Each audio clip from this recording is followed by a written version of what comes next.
Netflix has to be one of the most inconsistent movie and TV studios I have ever seen, either releasing some of the best stuff you've ever seen or the literal definition of garbage. This especially comes with their adult animated TV shows, where they can sometimes strike gold and bring us such wonderful and creative shows like BoJack Horseman and Castlevania, or produce the equivalent of what a middle schooler's humor is like. No, not my dick! Oh, thank God it wasn't my dick. Man, that was embarrassing. Good thing no one was around to see it. No, not my dick! No, not my dick. Though, luckily, it would seem that Netflix didn't decide to bring us what was left in the dumpster and instead give us a new, good, adult animated series, Inside Job. The show follows Reagan Ridley, an overworked genius married to her work at Cognito Inc., a business where they act as the deep state and cover up any conspiracies, such as the JFK assassination, lizard people, and flat earth theory. But before she gets a promotion, her people skills are put into question and is made a co-leader with the lovable dummy Brett, and so the two of them and their co-workers go on crazy hijinks tackling a multitude of different conspiracies and almost dying 10 times over in the process. The show is created by, and I know I'm gonna butcher this and I'm so sorry, Shion Takeuchi? Yeah, I've got to work on that. Who was a writer on both Regular Show and Gravity Falls, two shows I have massive appreciation for. Additionally, the creator of Gravity Falls, Alex Hirsch, was an executive producer as well. So from the moment the show was announced, I was totally interested in it. And I'm happy to report the show is pretty good for the most part, and is kind of a miracle in the way to seeing as how Netflix can actually pull off a good animated adult comedy and not just put all the balls in my sack. So I did. Oh my God. The concept for the show alone was amazing, taking famous conspiracies and turning them on their head and making them punching bags for humor. And pretty much all the current famous ones are here, and I think the show for the most part is able to get enough good mileage out of them. The setting and the story are finally something different, and I'm hugely grateful for that. Where a lot of adult animated comedy shows basically do the same thing with a new coat of paint.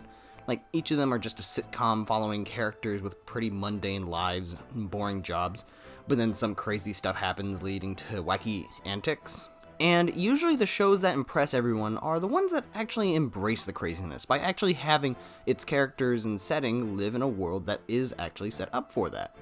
So with this show taking place at a company made to cover up insane conspiracies and insane stuff like aliens, sea monsters, that makes total sense, where it doesn't actually catch you off guard when stuff like this happens. Fallon's a sleeper agent? Why do you think Fallon laughs all the time? The CIA broke his damn brain. Ah! Oh!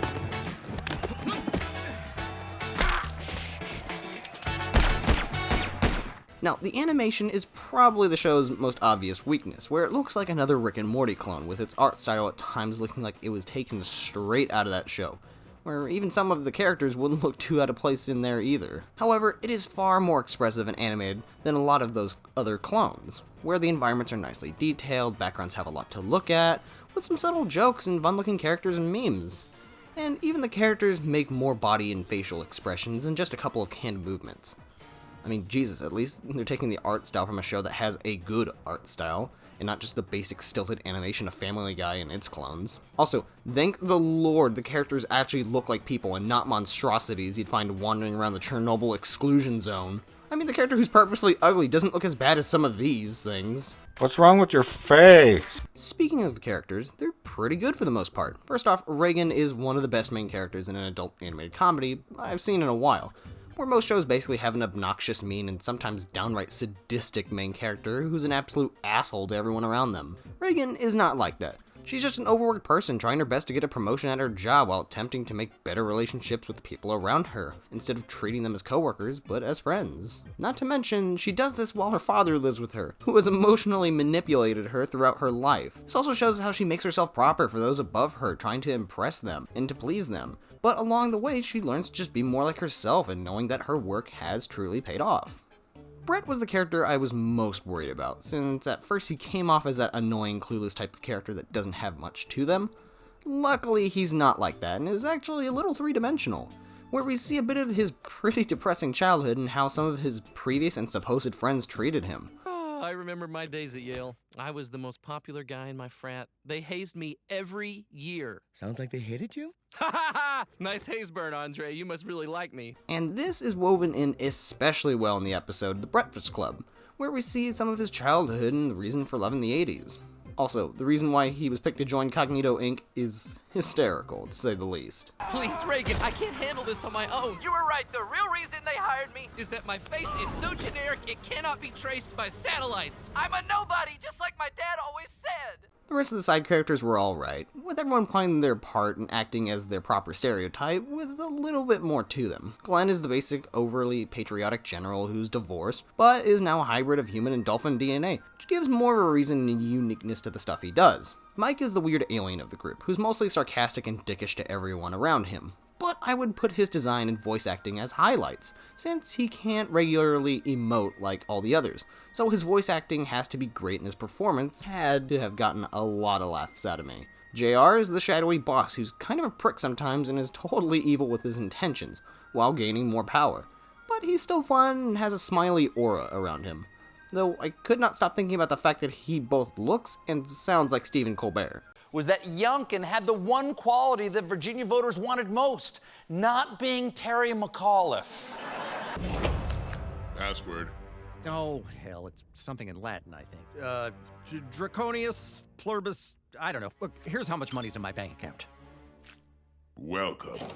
Reagan's father was a fun character as well, probably being the most cynical of all the characters, but at the same time bringing a certain flair that just made him hilarious. I mean, the dude founded Flat Earth Theory as a joke. That's funny on its own.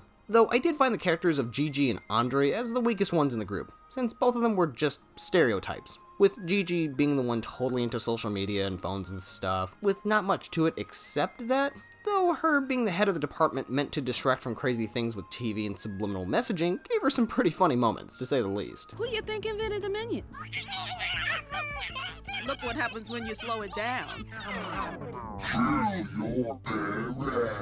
Sadly, at this point, Andre was just kind of a stereotype, being a drug and sex addict who most of the time didn't really have anything to bring to the table, both character or comedy-wise, where his character should have just been combined with Mike's, since they already have a lot of similarities with each other. This brings me to probably the strongest and weakest aspect of the show, being its comedy, where the jokes here pretty much range from getting quite a few laughs out of me to just having this expression. I think the issue with the comedy is that it's very much focused on a young adult demographic, especially when it comes to memes being used. Dead memes, actually, which plays into the show's benefits at times, where some jokes can land. Mommy, I'm scared of the Animorph! I am not an Animorph! I am a human being! Sort of. But some can fall a little bit on their face. Look at me. Look at me. I'm the captain now. It's funny because it's a reference! The main issue the comedy faces is that a lot of it is reference humor, and reference humor based a lot on current pop culture. I mean, like other shows like Harley Quinn, in my opinion, do this a little bit better, since that type of reference humor is kept to a minimum, and it's the situations and characters that bring the comedy to life. Even something like Regular Show can still be funny even 10 years later, since the humor can still be understood. Whereas the humor in this will be funny at the moment, then eventually fade off into obscurity and thus diminish its value. At least the show is not afraid to use dark jokes from time to time without them seeming overdone or cringeworthy. Sometimes information is redacted for a reason. If anyone knew that 9/11 was actually caused by... See, even here I can't say it out loud. So I can at least applaud the writers for that and not being afraid to do stuff like that, especially tackling certain darker subject matters. But overall, I would say Inside Job was a fun show with a couple of hiccups. Although not all the characters are great and much of the humor is just okay, I do think there's something special here, and I hope that, like a lot of other first seasons of shows, this one will have found its footing and take what it's already done well and amplify that, while fixing all the meh problems in it for its next season. So, the first season of Inside Job gets a 7 out of 10. I enjoyed my time watching this one, and I'm interested to see where the writers can go with it and what they can come up with for the future of the show, and make it even better.